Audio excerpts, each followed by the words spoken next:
The Economist Group, known as the Economist Intelligence Unit, released Democracy Index recently, in which Yes. the nations in Sub-Saharan Africa continue to be poorly ranked, right? With only Mauritius being classified as full democracy. Now, according to the study, the number of hybrid regimes remains unchanged at 14, while authoritarian forms of government still remain, prevalent with 23 countries. I understand that there are factors for each case, but why do you think democracy is in recession in the region? Have people lost faith in democracy? I think people have realized that democracy promised a lot and has delivered very little. What matters to people in poor African countries is the ability to feed their families, the ability to find jobs, the ability to find cheap and affordable healthcare, and to find security and some sense of public order.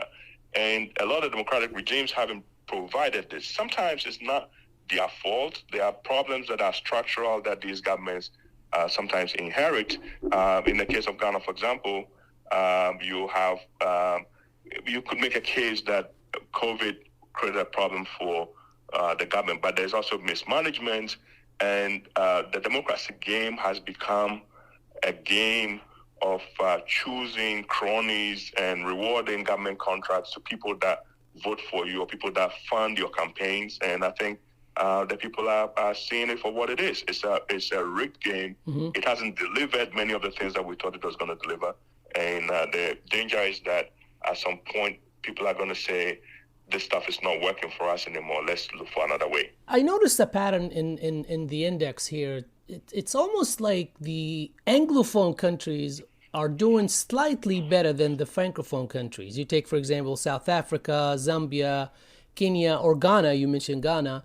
All of these Anglophone nations are more democratic than French-speaking African nations, like Mali, Guinea, or Burkina Faso, which all witnessed, military coup. Why do you think this is the case here? Well, France has always been more involved in managing the affairs of its former colonies than, of course, the British government really has no special relationship with its former colonies. So, because France's presence has always guaranteed power to elites who are more inclined to support French interests than their own people. But it's also been harder to change corrupt governments in those countries. And so democracy has not really blossomed in the French-speaking countries, apart from places like Benin. Benin has done very well. They've gone through several rounds of elections, and Mali too had the democratic system, which couldn't solve the problems that the northern parts of the country was facing, and so the coup happened. But I think there's another trend that's happened. France's hold on these territories is slipping, and France is being replaced in these places by Russia, and so we see the military in these countries are taking advantage of that change in the relationship and ousting old democratic governments or quasi-democratic governments that were backed by the French. And even in the case of Burkina Faso, Blaise Compaoré was not very democratic, but he was still backed by the French, and he's lost that job. So we see Russia emerging as a competitor to France in Francophone Africa.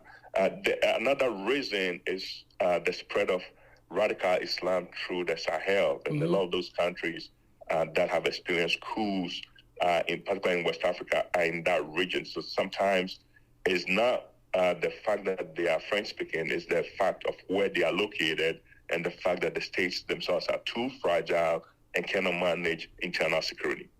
Very insightful. Thank you so much, Professor Kwaku. It's nice talking to you.